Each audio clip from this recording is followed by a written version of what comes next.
Нэгдсэн үндэстний байгууллагын Аз номхон далайн эдийн засаг нийгмийн комиссийн бэлтгэсэн Аз номхон далайн бүс нутгийн 2012 оны эдийн засаг нийгмийн судалгааны тайланг дэлхийд даяар танилцуулах арга хэмжээнд миний бие болон дэлхийн 30 гаруй орнд зохион байгуулж байгаа хамтран ажиллагчдтай хамт оролцож байгаад та бүхэндээ баярлалаа. Аз номхон далайн бүс нутгийн гадны хүчин зүйлийн сорилттой тулгарсаар байгаа учраас 2012 оны судалгааны тайлан энэхүү сөрөг урсгал тогтворгүй байдлыг гитлэн давах ерөнхий зураглал болох юм а. Судалгааны тайлан гол эрсдлүүдийг тодорхойлж, тогтвортой нийтлэг өсөлтийг хангах улс төрийн чухал асуудлуудад дүн шинжилгээ хийсэн байна. Бидний хийж байгаа төсөөллөөр сөрөг урсгал нь 2011 онд 7% байсан бол бүс нутгийн өсөлтийг энэ жил 6.5% хүртэл бууруулах юм а. Капиталын өндөр өртөг бүс нутгийн экспорт эрэлт хэрэгцээ буурч байгаа болон мөнгөний бодлого суларч зарим хөгжингүй орон худалдааны протекционист арга хэмжээ авч байгаа зэрэг нь 2012 онд Аз номхон далайн бүс нутгийн өсөлт саарахад нөлөөлж байна.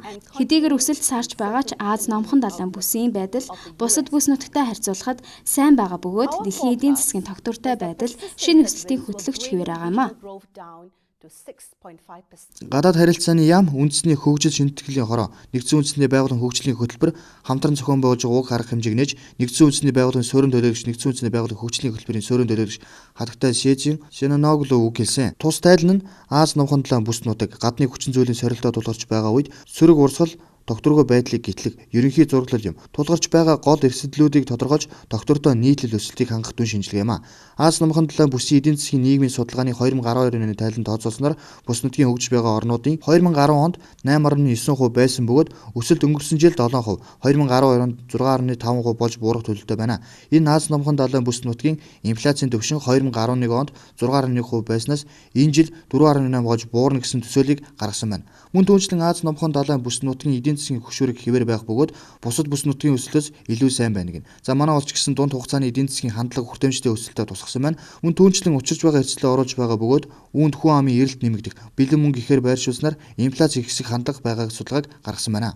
За өнгөрсөн жилүүдэд бол эдийн засгийн өсөлт бол их өндөр болж одоо 17% бол байсан бол энэ жил бол одоо аль биесээр бол 15% өсөлттэй байна гэж тооцож байгаа. За энэ бол нодлын их хурлаас баталсан тоотой бол бас адилхан байгаа гэж хэлсэн үндсэн чиглэлийн тоотой. За эндээс бол харахад бол зөвхөн ашигт мултны салбарын өсөлт биш, ашигт мултны бус салбарын өсөлт бол их өндөр байгаа нь харагдаж байгаа.